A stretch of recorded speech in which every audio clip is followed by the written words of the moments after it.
Welcome to the Adventure Mechanics. I'm Chandler. And I'm Tom. And today we'll be doing a revival of one of our older formats that we called Impressions. Because both Tom and I played the early alpha of Kerbal Space Program number dos this past weekend, and we kind of had some thoughts on it. I don't know. What do you think, Tom? Yeah, after he and I played, and we played together, we both came away from the experience with, I think, some very strong and passionate opinions. And so I called an emergency podcast meeting because I felt like this was just something that we had to talk about. Which is kind of funny because usually getting the mechanics together is kind of like pulling teeth from a logistics perspective. So Yeah, or herding cats, something along those lines. yeah, it's that's why we only release on a monthly cadence. That's for sure. But yeah, for those that don't know, Kerbal Space Program number 2 came out.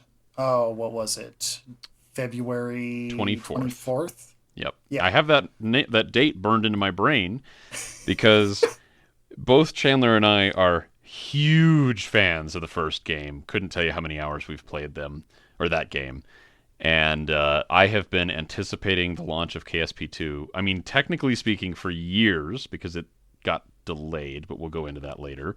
Mm-hmm. But I heard the new announced date. I think I got wind of it, and I don't know if this is actually when it came out, but I think it would have been like November 2022. So basically, for about 4 months, I have been like just chomping at the bit. I put a notification in my phone. I was like, oh man, this day is going to be so great. I'm going to get to play one of my favorite games of all time as the sequel in a modern update. And they're going to fix all of the problems that the first one had. It's going to be so awesome. Actually, the November release date was the 4th time that it was delayed. Yeah. I suppose we should talk about the development history of KSP KSP2 just for everybody's initial knowledge base. Probably. Because, yeah, this game has had a storied past. Yeah, a little bit of a troubled past, to say the least.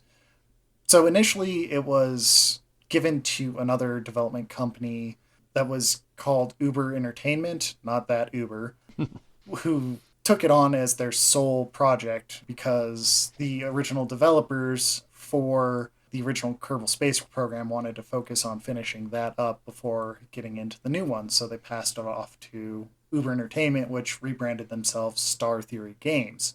They were initially slated to release some version of KSP2 into early access in sometime in early 2020. Yep. Obviously, that didn't happen. A lot of things got screwed up with the pandemic and whatnot. Then they went into development cycle hell, where they just kept running into issues. They brought in some more scientific-heavy, enthusiastic players from the first one, like Scott Manley, to try and get the game to be a little bit more realistic, which, good for them, honestly. Yeah. It was a different approach for it, but the early feedback they got was it wasn't beginner-friendly anymore. So they kind of went back to the drawing board on that. Well, as they went back to the drawing board, they started having issues with their publisher, Private Division, under Take-Two Interactive. Important to note there. And then Take-Two Interactive tried to do a buyout of Star Theory Games in, 2021? 2020? Something like that? Yeah. Where Star Theory Games said, nope, we're not getting taken over. And Take-Two Interactive was like, fine, whatever. We're going to take Kerbal Space Program 2 from you, despite this being your only project, and give it to an in-house development group that we're spinning up. Oh, and here's an invitation for your team to apply.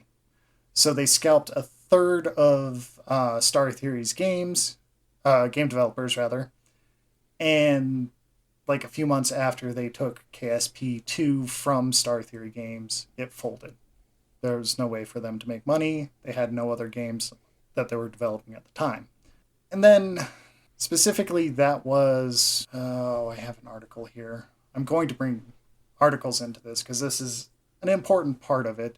basically took it out sometime in 2021 from, let me back up. So Star Theory Games had their KSP2 contract pulled out from them around 2021 at some point. And then Take Two scalped as many people as they could from that development company into their own in-house group. And then they had to push it back because they ended up scrapping most everything they got from Star Theory Games for whatever reason. And that's why it was pushed back to Q3 of 2021 because they were spinning up a whole new development company for it. And then it got pushed out to 2022 because they were still working on it. Whatever they were working on, I don't know. But the proof is in the pudding, and they didn't put a whole lot into it. Let's be kind there. And then it got pushed out in 2022 to February 24th, 2023. That's all that we, as a public audience, actually know about the woes of the development cycle. Not exactly a shining way to start a sequel to a well-loved game. Anytime you have that much trading hands and just chaos and team switching and all of that, we've seen it play out in other games in the past, and it doesn't always result in the greatest end product. Kind of on the flip side of the coin, as long as it's amicable, usually the handoff can be done relatively seamlessly. Yeah, Considering how it was pushed out from 2020 when it was supposed to be released all the way back to 2023 in the state that it came out exactly. in February, they must have trashed everything that Star Theory Games built. There's no other explanation. That I can't think of anything else of why this would take 3 years to put it in such a broken state that it is right now. agreed. I can't remember exactly who said it, and I can't remember the quote exactly.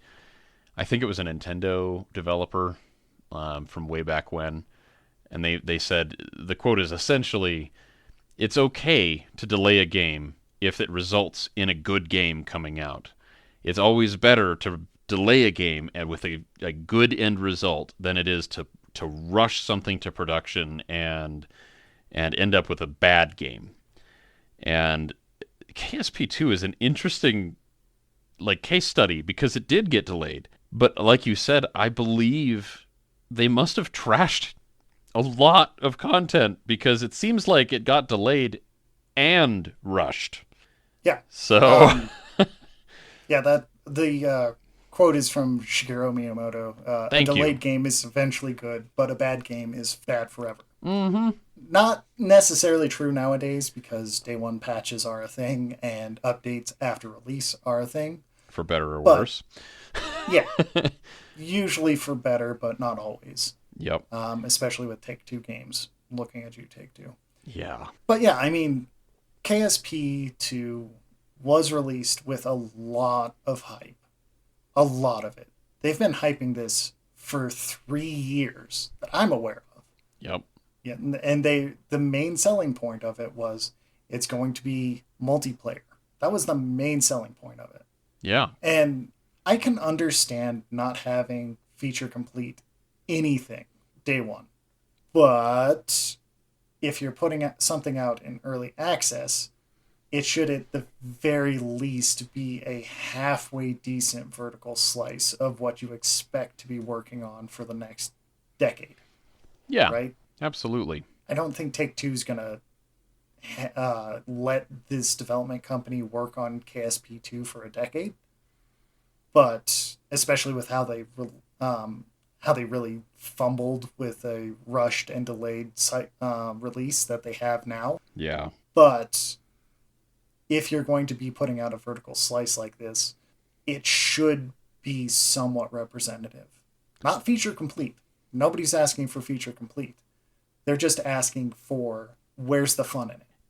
And also I think it's important to be clear, when we were watching this game come down the pipe, they did release a roadmap. They released, computer specs. Like they were kind of giving some information out to kind of say, hey, this is where we're at. This is what you should expect. And in that, they kind of said, hey, we're going to be giving you a basic game. We're going to give you sandbox mode only, so no career. Multiplayer is going to come later. It won't have that right away. They've also promised interstellar travel. That's not going to happen right away. There's a whole bunch of stuff that they kind of promised and said, hey, these are the things that we are going to come out with. These are our plans. It's our roadmap. But we're going to just release a very basic game. And so when Chandler and I booted it up for the first time, we weren't expecting a complete game. We know it's in early access. We know that this game was going to be missing a ton of core features that the current first game does have working. So there was no expectation that those promises be met. That we knew they weren't going to be. But that doesn't justify what actually ended up happening. $50 for a drunken, half-baked version of KSP1. I do mean drunken. Like, you were doing the, oh yeah, I could do KSP sequel on the back of a fucking napkin. Yeah.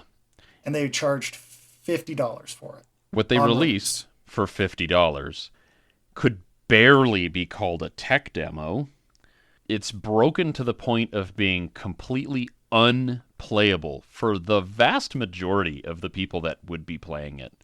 If you haven't been following the news and you haven't been following kind of how this whole thing has gone down, when KSP launched, actually before KSP launched, leading up to the launch, they released the game's, like the computer specs, the minimum and recommended specs to run the game. Now, to be clear, KSP, the original, is a fairly resource-heavy game, even though the game is, 10, 15 years old at this point? When did it come out? Do you remember? Long time ago. Long time ago. Let me look it up. Yeah, I mean, and we 2011. got 2011. Yes, it's an old game. When it was fully released. That's full release. Not beta. Editor Chandler here. The initial release for Kerbal Space Program on Squad's own website was June 24th, 2011, with it entering Steam's early access the 20th of March, 2013, and leaving beta on the 27th of April, 2015. Just a clarification. Yeah, so we started playing it way before that point, so yeah, not a new game, and even then, the old game can potentially strain some modern systems due to CPU calculations and whatnot. It's a very, very, very heavy physics simulation.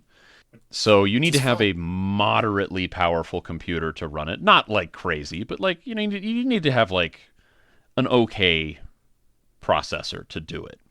So with the sequel coming out, like, I think that we were all kind of expecting that, like, yeah, it's a heavy physics simulation, and this time they're promising, vastly superior graphics.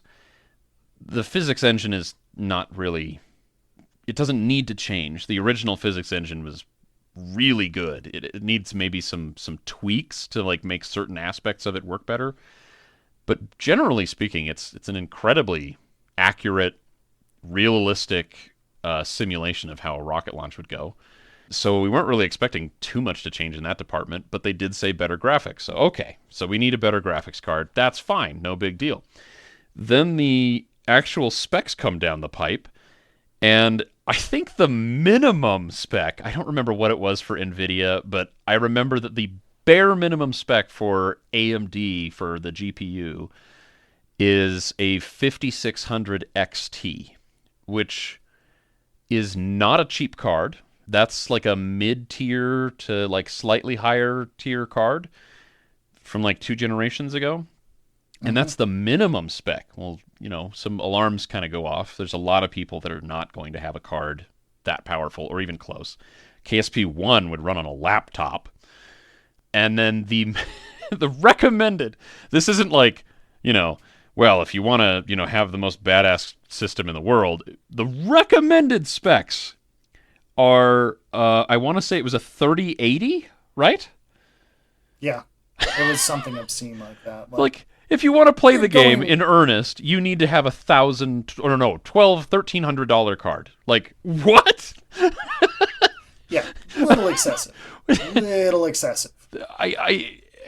We've already seen at this point some sneak peeks of the graphics of the game. Yeah, it's pretty. 3080 as a recommended pretty? No. Like, not even close. There's lots of indie games that I currently own that are about 5 or 6 years old that have at least equivalent graphics, if not quite a bit better.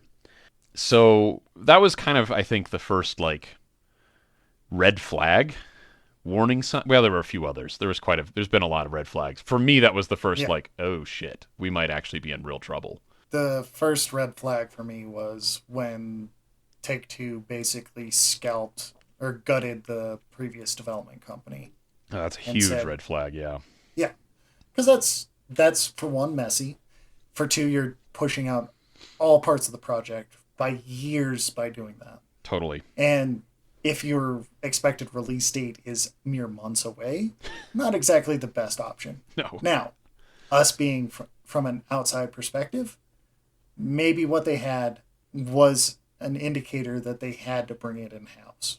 Who Yeah. knows? But what they released for $50 as a barely playable, futzing around sandbox for rocketry, Yeah. barely playable. And for many people, unplayable. This reeks of management sticking their hands way too deep into the development process and not allowing their developers to do what they do best. Totally. Just reeks of it. Absolutely. It's the development team and all the struggles that they've had, definitely that's scary. As someone who's, passionate about this game and following its development, you hear something like that and you kind of go, "Ooh boy." But it's not necessarily a death sentence. There may be Yeah, good they could have reasons come that they back. did that. And there are games that have had, I mean, I can't think of anything off the top of my head, but there have been games that have had similar things that have happened where they recovered. It's okay. Hello Games and No Man's Sky. Yeah, that's a great example. That's a game that But was like a total dumpster fire on launch, and now it's actually pretty cool. here's the thing about Hello Games and No Man's Sky. The first release that they had was fun. Yep. The first release that KSP2 has done, not fun in the slightest. Are you someone that enjoys a game that barely works and has massively less content than the first one and is so buggy that you sometimes will literally not even be able to get the game to launch and requires multiple thousands of dollars of equipment in your computer to barely be able to launch any rockets? If so, this game is for you. The thing that really bothers me about this is one of the big selling points about having a sandbox is being able to go big because you're going to be making your own fun. That's fine. Anything over a certain number of parts in this game causes it to have massive issues with both pathing and the ship holding together. Yeah, it'll just It's, randomly explode. yeah, which, to be fair, the original KSP had that issue too, But, back in 2012. right. So that's a solved issue that they are ignoring. And it's not like, oh, we changed engines. This is still on a Unity engine.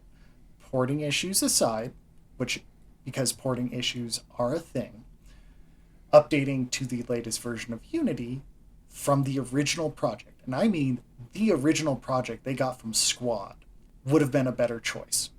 Yeah. Just straight up. Taking their existing code base and saying, you know what? We're going to make it multi-threaded this time. And that's all they had to do. Mm-hmm. Was take the original project and multi-thread it. And I'm saying it as if that's an easy project. But they had 3 fucking years after gutting a different development team.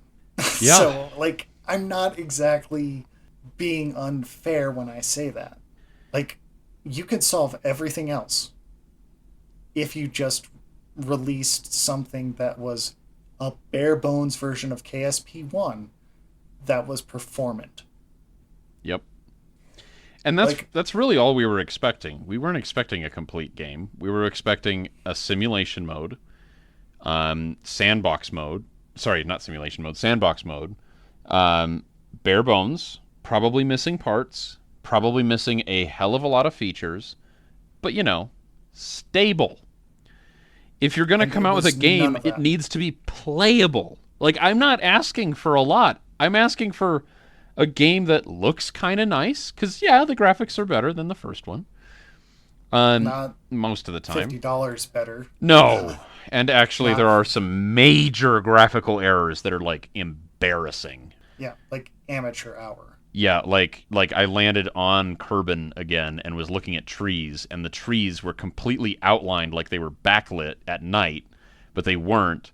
And that outline is like the grainiest. I mean, it looked like 8-bit graphics, and I'm like, I'm sorry, this game needs a 3080.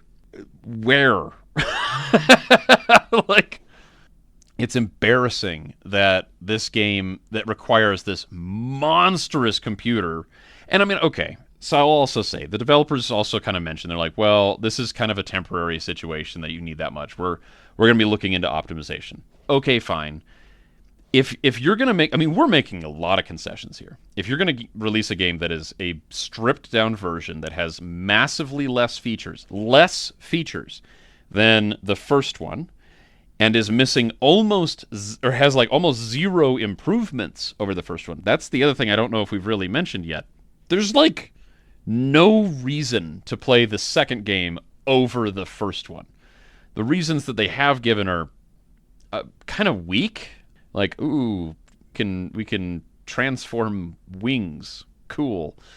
That's nice. Which, I'm really happy that feature exists, but it doesn't mean it's not enough to give up all the stuff the first one has. kind of to add on to that, like both Tom and I rarely touched the plane hangar in Yeah. the first one.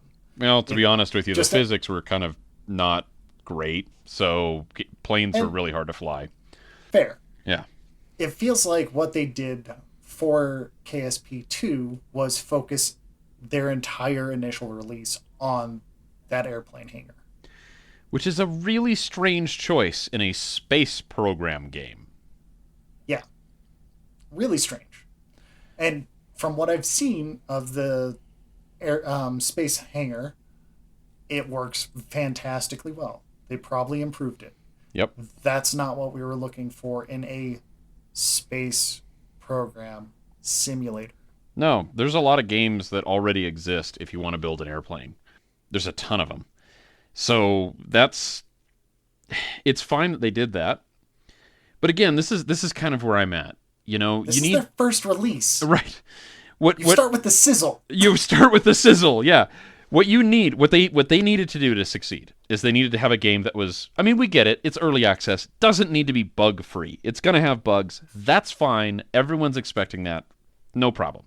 If they had come out with a game that was like mostly playable so that like the vast majority of players can mostly get through a mission without some stupid bug destroying it, which currently is not possible. Mm-hmm. But if they had that and they had one thing, you need to have a cookie. One thing that's like, hey, you want the cookie? You gotta play KSP 2. It's not in KSP 1. You gotta come over here and you can have the cookie. You gotta have something that separates it in a meaningful way from the first one, so that people are likely to play the second one for that new exciting experience. They don't have it. Nothing. They had nothing.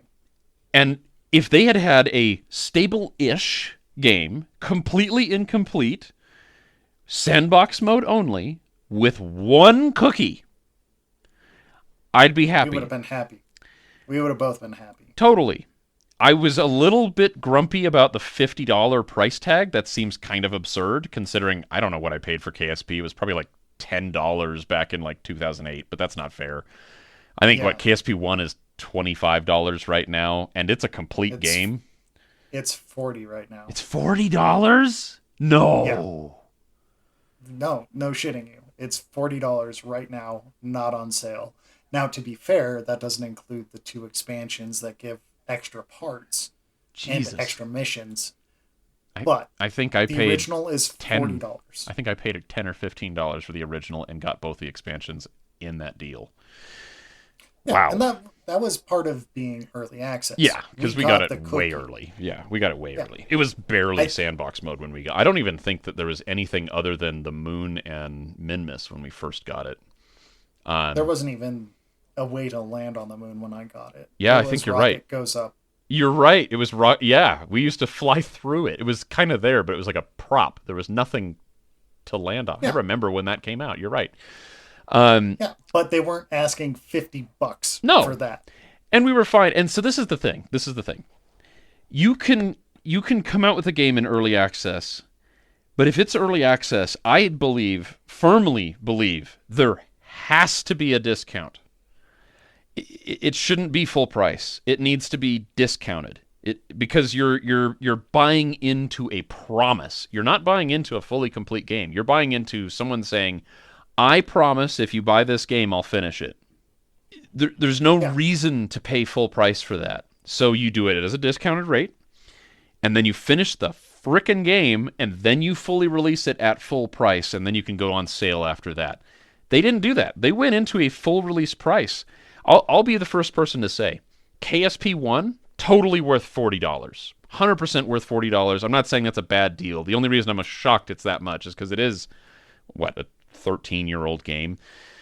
yeah. So that's a little shocking that it costs that much right now. I feel like at this point you kind of have your price has to kind of be low when it's an early access, high at full release, and then high low, high low, high low as it goes on and off of sale. And then when it reaches a certain age, it should go low again because yeah, it's old. But at the same token, like, it's a complete game. It And is. $40 is not they a ripoff. no, it you will spend pennies on the hour Totally. in KSP. Totally. Even with adding the 30 extra dollars for both expansions, you will be spending pennies on the dollar for that. 100%. I can almost guarantee that if you have an even tangential interest in rocketry. Yes. If you like just making things and screwing around with like stuff and things exploding, go buy KSP 1. It's freaking great. You're going to have a great time. I want to do a full KSP 1 retrospective, so I'm going to kind of gloss over a lot of that because I feel like we could do a full episode just on KSP 1. For some reason my brain thinks we already did, but I guess not. Yeah. Nope, we haven't done that yet. Oh, we so needed to do that. Okay. Right? Especially after the dumpster fire that is KSP 2. Yes. But like what they did for KSP 2 reeks of C-suite management being like, "Oh, we we want all that money. We can't leave this money on the table." Yep. And they are paying for it right now. And this is the thing. Like, I'm pissed that it was $50. I think that that was bullshit. But here's the thing. I bought it because So did I. I love KSP. And so I was kind of like, well, look, almost any other developer, if they had asked for that price with something that is so feature poor, because we knew that going in, we knew we were getting very little, I would have probably balked at the price and been like, nah, man, you're like, that's cool. I'm good. But this I is can wait. KSP. Like, Yeah, it was supposed to be something different, yeah, and it and I trust those wasn't. developers because KSP1 is so good and I want to support them and I want to support the idea and I love this game series so much. I was willing to take that risk. They And had my trust. They had my faith in them and I was ready to do that. I did it. I was like, yeah, here's $50. Let's go. And they couldn't even though I am a fanboy, even though I am hardcore into KSP, it's one of my favorite games of all time. They couldn't hold my faith. They couldn't hold my trust. yeah, I could not hand a developer more on a silver platter than I did with them. And in less than an hour, I was like, I'm getting a refund. This sucks. This is bullshit. They are years away from where this game deserves $50. Not months, yeah, years. years. And here's the thing: it's not like we're complaining just for the sake of complaining. There is an A/B test that you can do for a game released of a sequel of a beloved game that was released the day before. The Forest Yeah. had its sequel released on the Thursday before KSP 2. And The Sons of the Forest is an amazing game. Straight up. I don't even have fanboy things of Sons of the Forest. And it was a feature complete game. It doesn't have all the story beats that it needs. It's missing a few things. Yeah. It's still an early access game. And it is 40% cheaper. Yeah. And it shows how much that developer actually cares about their fan base.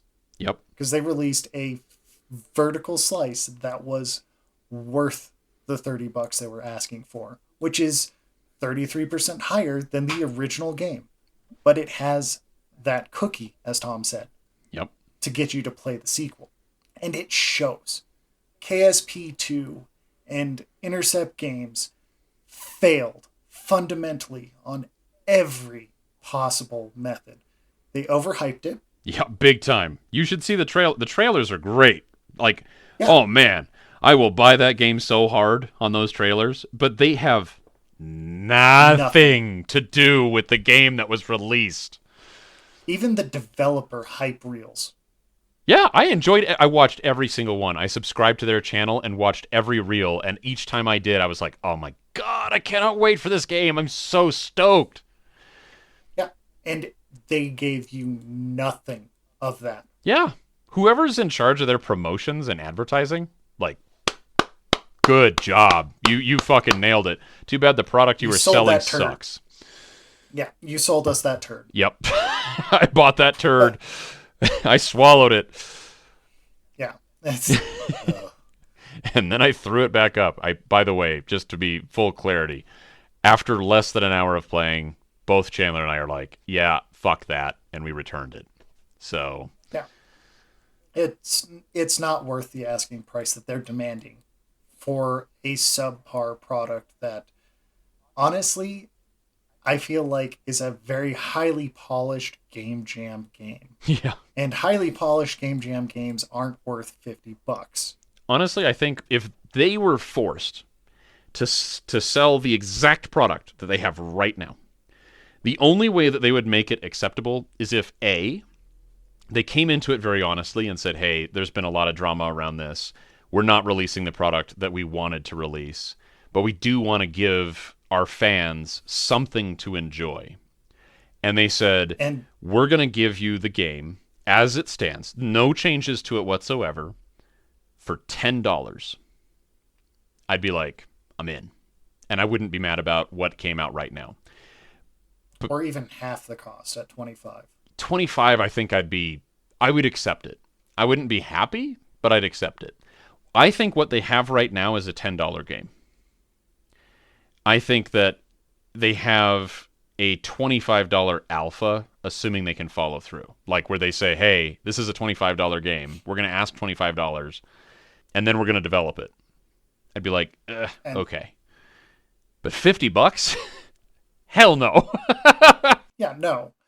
They preyed off of the enthusiasm of the fan base, assuming that they wouldn't have a massive backlash. Yeah. And they got a massive backlash.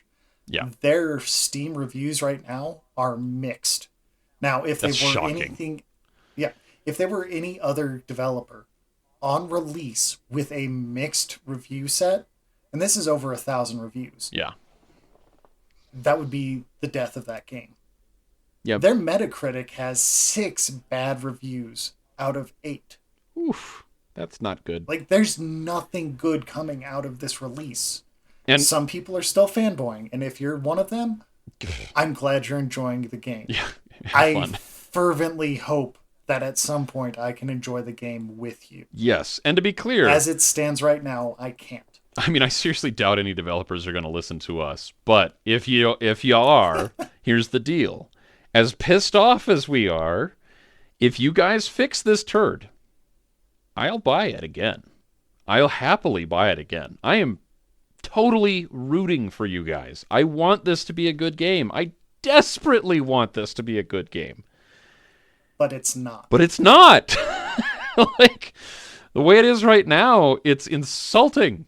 You Ubisoft KSP1.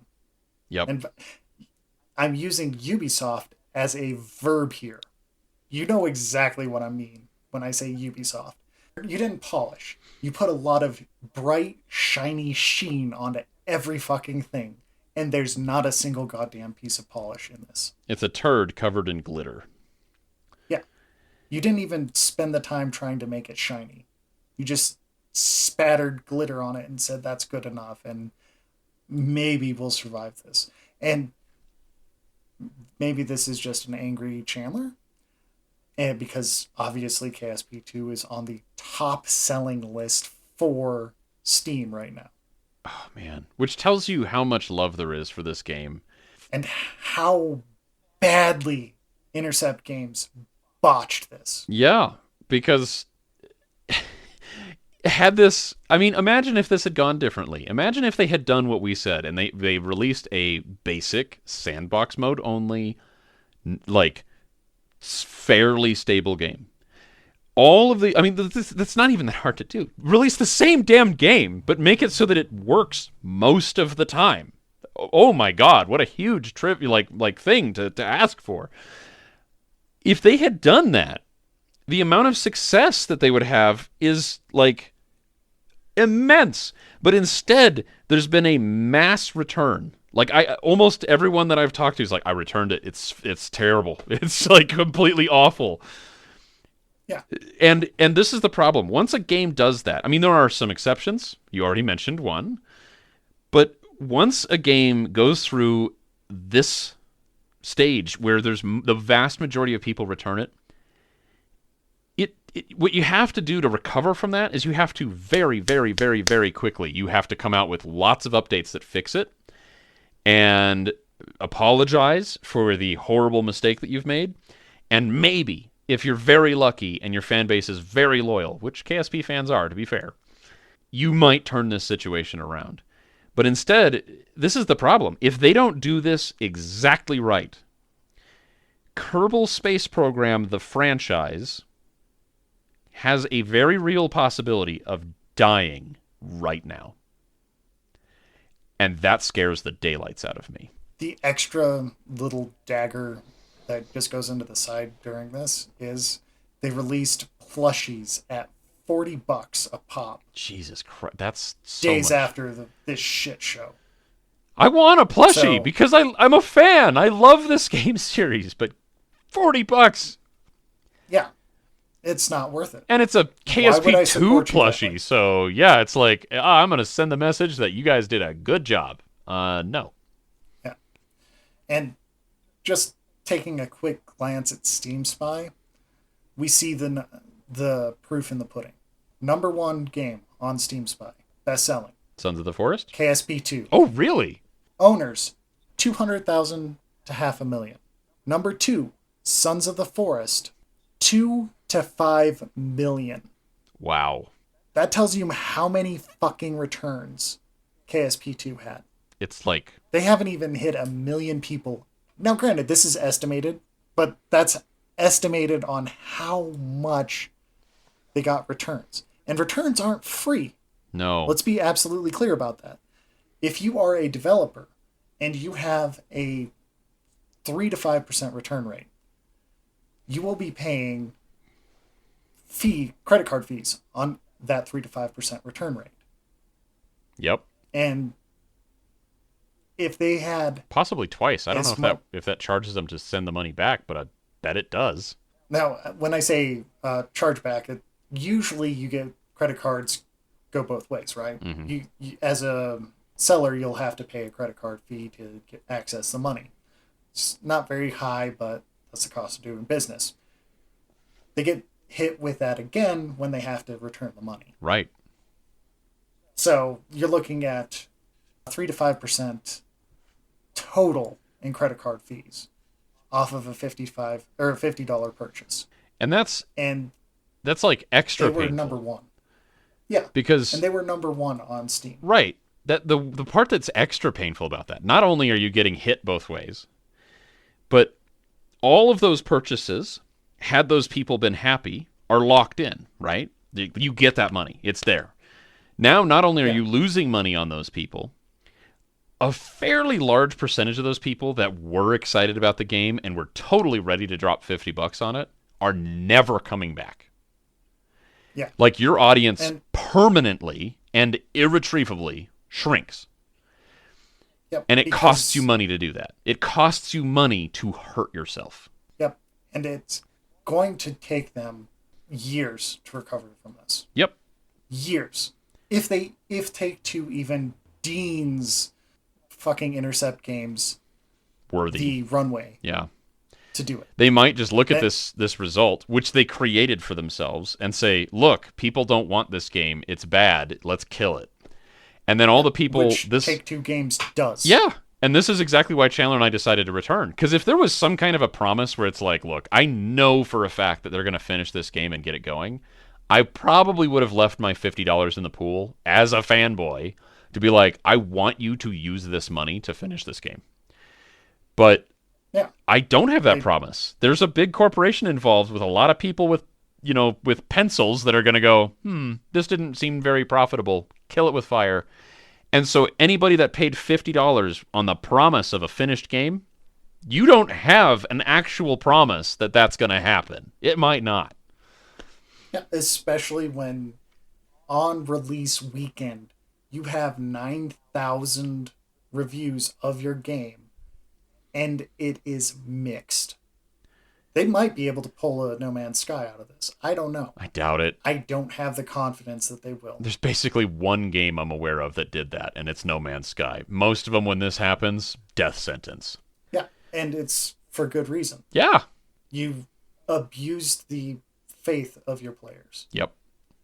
And I'm not putting this on the developers. No, I have a You feeling guys- that's not who is at fault here. The what is there seems like a lot of love went into it. Yeah, but you guys were given the short shrift With- of everything. What this feels like, honestly, is like the beginning of a great game. It's like it's like when you get a whiff of something, you're like, ooh, that kind of smells good, but then all you're seeing is just the ugliest fucking food, Yeah. and like your appetite just disappears because of what it looks like. Yep. That's what KSP2 feels like to me, Yeah. and I sincerely hope that they can pull it out, but I don't think they can, especially if Take-Two is behind this. This is my concern. At this point, I have backed so many games in early access, and so I kind of have developed like a mental, time frame for how long it takes to take a game from one state into another state. And I'm not going to call myself an expert, but just going on my gut feeling here, to take the game from where it is right now to where it would be the exact same number of features, so adding literally nothing and just doing repairs, I'd say if they focused 100% of their energy on it, 3 or 4 months to make what is currently out stable. Yeah. Does that Not sound right fun, to you? Stable. Yeah. And then, after 3 or 4 months of making it work, they can start adding features. I don't think that time frame gives time to recover. I feel like they're probably a year away from the game being stable and fun. Yeah, probably. If it even gets that runway. And that's the problem, is a year from now, all the hype, all the excitement, all the talking, and all of the people that are really pumped to play the game, they will have probably moved on, and all you're going to be left with are the really hardcore fans. And let's be honest here, as a really hardcore fan, the entire 57 minutes that I spent playing KSP2, the entire time, I kept thinking to myself, God, I really want to turn this off and play KSP1. Yep. And that's because of the poo glitter. Yeah. Like, oh man, this looks really cool, but like kind of also worse. It's kind of I could lots of do fluff. better with mods to the original. Yeah. I don't even put mods in my game. And I let's play vanilla. Yeah, we play straight vanilla KSP, and it's fantastic. And here's the thing. KSP1, again, what is it? 12, 13 years old, okay, from release. It's a dated game, it's old. When you play it, you're like, yeah, I can tell it's an old game, but it's beautiful. And it's fun. It's so much fun. There's kind of a weird dichotomy between really pretty graphics and really simple graphics, and both of them can be beautiful, right? But just because a game is really beautiful and is very taxing on the system to produce all of those really fancy shiny objects, that doesn't necessarily mean that it's going to be actually beautiful. Mm-hmm. And KSP2, there are moments. There are moments when you're orbiting a planet and you're looking at your ship and the sunlight is glinting off of some of the metal and you can see all the clouds that are dynamically moving around the Earth. You're like, wow, that's so That's pretty. pretty. But launching there, terrible. But for all of those moments, there's like way more moments where you're like traveling through the clouds and they suddenly go like 8-bit, super pixelated and looking like shit with like which they wouldn't look that bad if that was a style choice. That's fine. But the problem is you're looking at this like highly detailed ship that's really pretty with the backdrop of clouds that look like they came out in 1998. And And with Z buffer fighting on top of your ship, so you see some of that 8-bit just shitting all over the pretty rocket that you built. yes, and then you fly through those awful things, and then you hit your next stage, and half the rocket explodes for For no no reason. reason. Yeah, for no reason at all. It just blows up, and then you punch the parachute, and you float back down to Kerbin. You land on the planet, and you proceed to start walking under and through a bunch of trees because they aren't actually real. They're not attached to the ground. And they also, by the way, have like 8-bit fucking outline for no goddamn reason that looks horrendous because you've got really nice looking detailed model right next to this, what looks like a complete glitch. It's a dumpster fire. It's not Yeah. acceptable. They would have been better off cutting 3/4 of the trees and just having one pretty tree. Yeah. Not even collision for that pretty tree. Just one pretty tree. If they had made all of the trees that were, pretty, only a single model and sitting on the ground properly instead of floating in the air and had no collision, but they also didn't have an ugly background, weird like lighting error, that'd have been fine. I wouldn't have even probably None of that. noticed for months. But instead, Yeah. as soon as I landed on the planet, I was just like, "Ugh, that looks awful. That looks so And awful." honestly, playing this game felt like work. Yeah, And I do software QA for a living. that's I brutal. would have had an entire 8-hour day of just filling out bug reports for the 1 hour I played this game Sounds right. with reproduction cases, which aren't hard. Yeah. If you find a bug in the game, yeah, you're gonna be able to reproduce it. You're gonna have a hard time not reproducing it. Yeah, and the game's not supposed to feel like work. No. Now, not everybody does software QA. I fully acknowledge that. But it's not supposed to feel like work to just try and get the game to show you that little nugget of fun that you know is there. Or should be. But you have to get through everything else Yeah. through there. Yeah. Like, I appreciate them putting the tutorials in. I really do. No, I think that was a great move. Makes the game more friendly for new players. And I fully support that. What I don't support is giving a half-assed game where you don't even have the vertical slice done yet of what makes the game fun and then charging AAA prices on it. Yep. Yeah. 'Cause let me remind you, Sons of the Forest was $20 cheaper and is overwhelmingly positively reviewed right now. Yep. And it's number 2 on the Steam sales charts. Yep. So There are millions of advanced, or not millions probably, but like there's a lot of examples of games that are super indie, came out super, super like alpha, missing a lot of content, but they did it right. It's not a hard model to follow. If you are capable of making a good game, there is a blueprint that you can follow on how to do it properly where the community will accept it. if you don't know about it, I can guarantee there's a GDC talk about how to do exactly that. Yeah.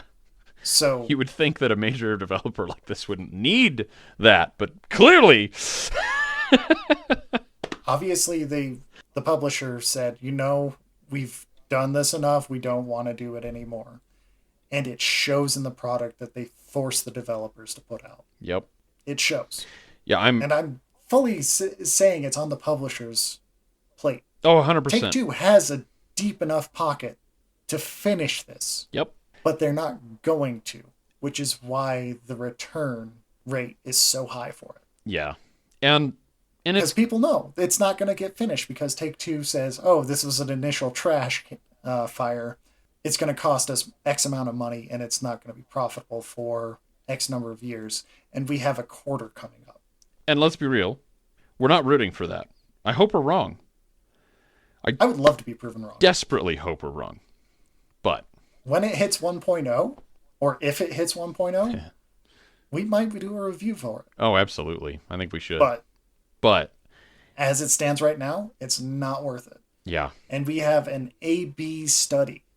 Now, granted, Sons of the Forest is very different from Kerbal Space Program 2. Yeah. Despite the fact that we've played both of the originals. I haven't played The Forest. Oh, you haven't? And I haven't played The Forest, and I love Sons of the Forest. Oh, So I wow. was coming from a very different perspective. I have played The Forest. I thought we played that together. The Forest is great. But we talked about that. And maybe we'll talk about that as a proper review. Yeah. Huh? Hey. But like, it's an A/B study. Yep. They're both started off as beloved original IPs. One development team and one publisher did it very well as a sequel. Yep. One publisher gutted themselves and the development team and then basically said, okay, we're going to go on a weekend bender crunch to try and recreate what we have already. Yeah. Reinventing that goddamn wheel that they already have the code base for that they deemed wasn't good enough. Yep. Because you can tell they're not using the same code base. No. There are elements that are kind of clearly pulled from the original game. I'd say that there are a number of models that appear to be kind of retooled. But it's not the same code base. No, because it works on a fundamentally different way. And that's, they didn't have to reinvent everything to satiate the desire for a sequel. And this is the part that killed me. So, leading up to the release of this game, they came out with a statement, and I should clarify what the statement is. But what they said is, "We killed the Kraken." Now, what they mean by that is, in the original game, in KSP 1, the Kraken is like where you've put this ship together and you're launching it off, and for some reason, some parts are just not getting along, and they'll start to like vibrate and wiggle and just do things that are like, they don't make any sense from a physics standpoint until your ship literally just tears itself apart. And so the joke is, it's the Kraken. The Kraken is coming and invisibly ripping the parts off of your ship, right? It's funny. So Yeah, and it's been a running issue with KSP1 Totally. for the entire life of it. they've done a lot of work to make that as minimal as possible and really eliminate most of the Kraken. And for the most part, you won't encounter it. You really only encounter it with like very complicated ships. And you can work around it for the most part. It's fine. Everyone in the KSP community has kind of figured out how to get around this problem. They came out and said, "We killed the Kraken." So we're all like, hell yeah, they killed the Kraken. The game's going to be nice and stable. The ships are going to be stable. Hell no. The ships... Kraken's healthy and it's killing you. the Kraken has friends. Like, they didn't kill it. They gave it steroids. It's worse. It's way worse. The stuff like that where they're just straight up lying. There's not even like, I don't know how they could have expected to get away with that lie. Like, what did they think was going to happen? Yeah, and If you play the game, you will have this experience. And if you've played the first game, you're going to go, wow, this is significantly worse. Like, it's not even hard to do. And here's the thing that kind of gets me. They did an ESA pre-release, the European Space Agency, Yeah. where they had top-of-the-line computer equipment, and they had all of the top tier YouTubers and streamers there. Yep. And when I watched Scott Manley's stream of it, he wasn't having fun. No. He went through the entire thing almost mechanically, and it didn't look like he was having fun. The big selling point that they had was the tutorials. Yeah. That was the only cookie that they had in the fucking initial release. Yeah. And it's not fun for an experienced player. No. And you can see it in that. And you can tell Scott Manley, he did a soft recommend because he had sunk cost fallacy into this game.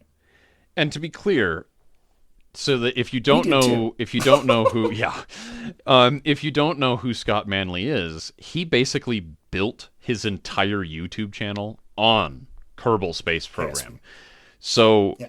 like, this is a guy who is as biased as is possible to be, and he can't firmly recommend it. Yeah. And it shows. Like, need I say It more? fucking shows in his face. Yeah. He's playing it and he's not having fun. He wants to go back to the original, just like every other streamer I've seen. Yep. Now, I may be biased and am only looking at the streamers I'm choosing, but I have yet to see somebody have a genuine fun time with what they released. Yeah. The only time I've That's seen people shitting having the bed for a sequel. the only time I've seen people having fun is when there's a horrible, ridiculous glitch, and it's funny. Which can be fun. Yeah. Which can be fun. It's funny until it happens all the time and you can't get rid of it. One of the Yeah. YouTubers we watched started laughing his butt off because a random arrow just appeared from the tutorial and stuck on the screen. And so he was There was laughing no and getting rid of it. yeah, he was like thinking, "Oh, that's hilarious. You know, no big deal. Early access, it'll go away." He couldn't get rid of it. He redid his save game. He, loaded from an earlier state. He closed the entire game, reopened it. It was in the fucking menu. And then the game became literally unplayable. Yeah, in his chase of getting rid of an arrow on the screen, KSP2 ceased working permanently. I think he said he That's- reinstalled the game and it would never launch again. Yeah. That's a red line bug that should not be in your alpha release. Good God, no. Or if it is, that's one of those that's like, oh shit, we screwed up. It's a weird circumstance and we have it patched in a few hours. That's Or next workday. yeah. At the latest. It needs to be in a major rush. And as far as I know, there's no updates so far. Yeah. Yeah, nothing. And Good luck. this is why we're so salty about it. This is why we're so salty about it. There's no fun, just the work of trying to fix their bugs. Yep. And it's abundantly clear to me that they don't actually use a QA team in-house, because if they had an in-house QA team, that team would be ragging on the developers so hard about these things that are literally red line game-breaking bugs. Yeah. It's hard for me to imagine them not having a QA team. And what I mean by QA team in-house is having your QA team on your payroll. Yeah. Not hiring out a contractor that you pay a third of the cost for. That's what I mean by having a QA team in-house. And Yeah. what they expect of the community right now is them to take on those QA duties with what they put out. Yeah. Not to guide the development like you should be using for an alpha game or an early access game. They expect you to do their QA work for them. Yep. For a game you paid full price for. Yeah. You get to A game that pay was to more help them expensive develop it. Or then a sequel that was executed way better. Yeah. Significantly more expensive. It's So, yeah, it's frustrating as all hell. It is. It is. It's insanely frustrating. I'm so frustrated. I think what pisses me off the most about this is I'm probably the easiest guy to please when it comes to games. I've bought so many games over the years that I bought them on the hype that they would eventually be good, and they didn't always turn out good. And I'm generally pleased with that purchase anyway because I feel like, I bought it without knowing what it was going to be. But I also feel like for most of those games, I wasn't paying full price for a fully released game. I was paying $10, $15, $20. It was cheap.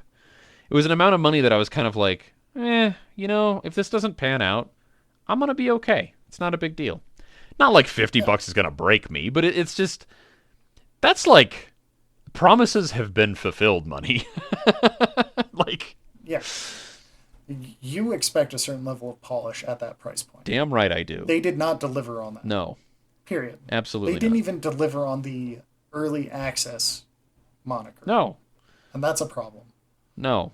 What they have right now, what they should have done at this point, right now, they needed to delay it again, and they needed to pick a bunch of people that are like early access testers and say, hey, we're going to pick a select people from maybe a Discord group, and we're going to give you guys this game for $10.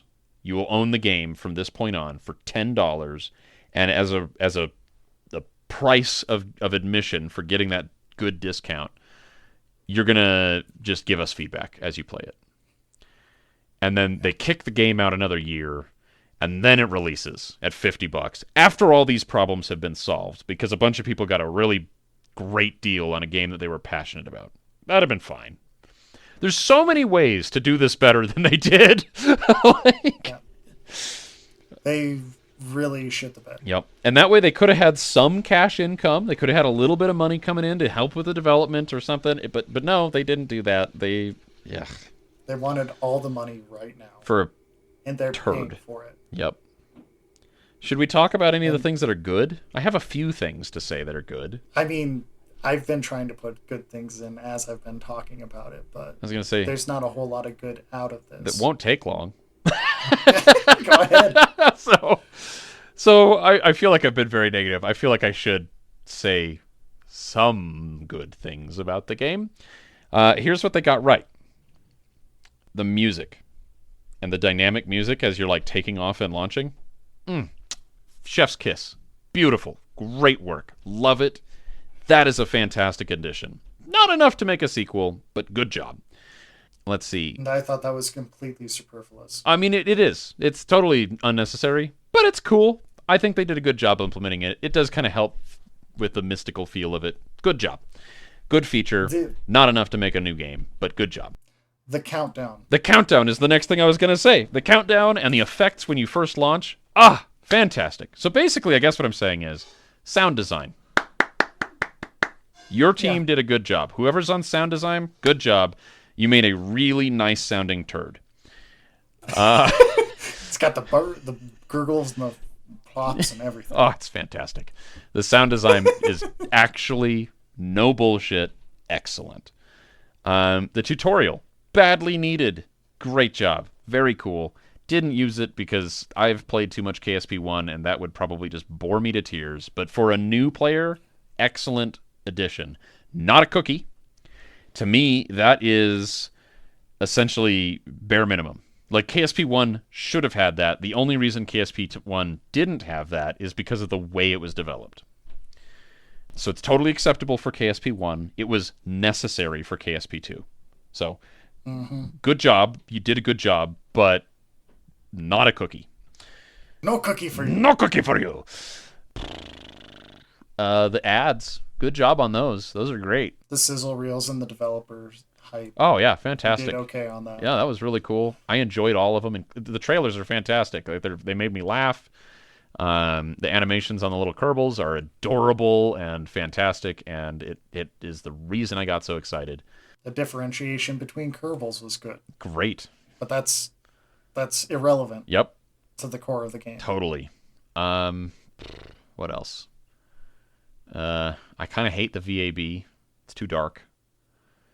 Yeah, it felt oppressive, Yeah, it's a little angsty. and the UI felt like Ubisoft was building it. Yeah, the UI is kind of weirdly illegible. It's an enormous amount of information crammed into a very small space, which is potentially okay. But it's which takes up a third of the goddamn screen too, though. yeah, yeah. I Like the yeah. UI is fucking huge in this now, and it's not easy to read It anymore. isn't easy Like to read. the green or the black on green, love it as an aesthetic, not something you should be putting in as your fucking staging. No. God, that was a bad idea. And I Sorry. there's a boatload of Trying to be information. positive, and that wasn't a No. positive.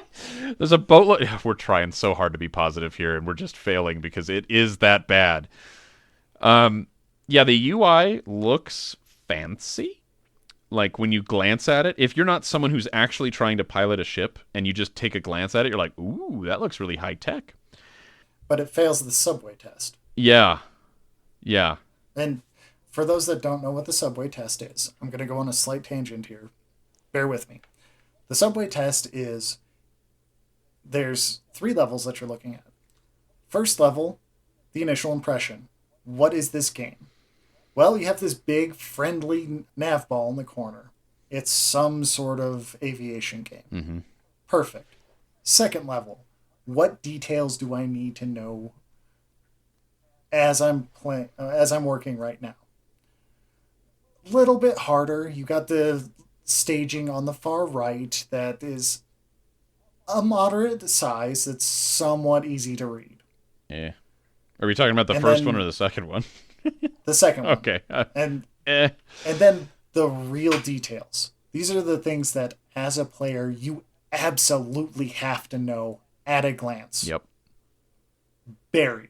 Buried. Totally buried. I have played so much KSP 1, and so I was looking for features that were just smacking you in the face on the first game, and I couldn't even find them. Yeah. That's a failure of the subway test. 100%. And there's a good GDC talk on um, how to design your UI that I will probably link in the show notes for this Yeah, that's a good idea. because this fails it fundamentally. It's the information that is there is good. I don't have a problem with the information that is displayed.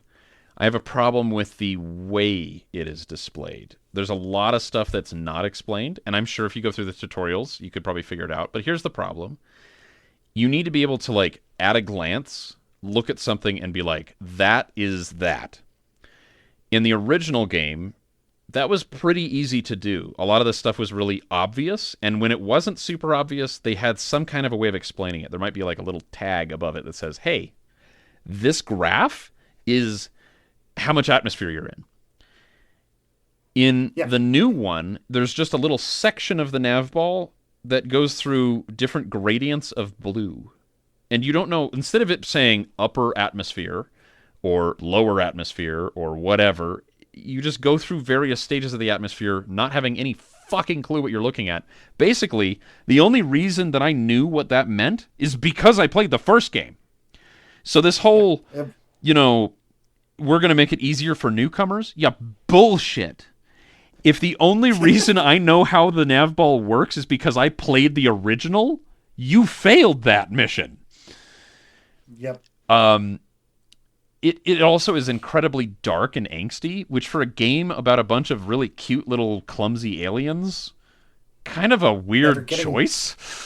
That are getting blown up on a regular basis. I'm going to add that. Yeah, that's true. Like the first one kind of gets away with that because A, the Kerbals are like kind of like Derpy. derpy. Yeah, exactly. Like you don't feel like it's a huge loss. And the game is really light and airy, and so like if you lose a Kerbal, you're kind of like, yeah, well, you know, it's a funny joke. But the new one is like trying to simultaneously take itself incredibly seriously while also like leaning really hard on the comic like aspect of the Kerbals. And I'm like, you can't have Which both. is a clash. Yeah, It's a clash. it totally is. Brighten up the VAB, and you would solve half of it. Literally. Yeah, there's truth to that. And the nav ball is insanely dark and kind of illegible too. Like the old one has like a traditional nav ball like you would find on an airplane. That's, you know, blue is up, brown is down, that's ground. All of that is like super intuitive. I don't even remember what the current one looks like, but it's way darker. It's a darker blue and a darker brown. But it's like dark. Like, Yeah. like darkness, no parents. Yeah, that. I was gonna say Christopher Nolan did Kerbal Space Program, Yeah, but yeah, yeah. This is same Lego idea. Batman does Kerbal Space Program. Okay, I'm gonna have to cut us Yeah, off we here. really should. In conclusion, wait. Wait, I we're like not saying don't buy. no. Wait. Wait. Let's see what happens. Let's see what happens. I have Yeah, hope, like, but not a lot of it. and that's coming from two chuckle fucks that just said that they played a giant flaming dumpster fire of a game Yeah. for 2 hours. No. We 1 hour. We t- no. Oh, we complained combined. about it for 2 hours. Yeah, Fair. we complained about it for 2 hours, and even after that, we say wait. That's true. That's true. I just want to point that out. We also played the game for less than an hour and then talked about our experience for 2 hours, which is, I think, telling in and of itself. Yeah. Yeah. Okay. Well, let's wrap this Yeah. dumpster fire up. Thank you for getting this far, if you did. Yes, if you have your own thoughts on this, reach out to me on Twitter or any social media at JCSirron, Sirron, and give me your thoughts on it, your opinions. Bash me for anything that I've said on this. Yeah. No personal attacks. Let's talk about this. Yeah. Obviously, we're passionate about it. Oh, yeah. I want to hear your thoughts. Yeah. Anyway, where can they reach you? Where can they find you, Tom? Well, wouldn't be a great way to talk about this just because I don't have very much. But you can find me on Instagram at Vintage and Voltage. And yeah, if you feel like I was being completely unfair and a total jerk, feel free to reach out. But leave a comment on our podcast page. that is probably the we have best way to do comments it. there too. Yep. And We are guaranteed to read them. It's theadventuremechanics.com. You can find this episode and any of our other episodes there as well. Sorry, continue on. and we will try to respond to them if we can. I don't know if I have anything else to really say. I feel like I have kind of spent my load. Well, don't worry. You're not going to hit the planet yet. We've been the Adventure Mechanics. I'm Chandler. And I'm Tom. And we'll talk to you next time. Hopefully about something much more positive and with less anger. Yeah, I hope so too. Very few things can get me this riled up, so odds are good. We'll talk to you next time. Bye. Bye. The intro and outro music are excerpts from Plinian, retro gaming version, royalty free. Music provided and produced by Lone Peak Music. Link in the description.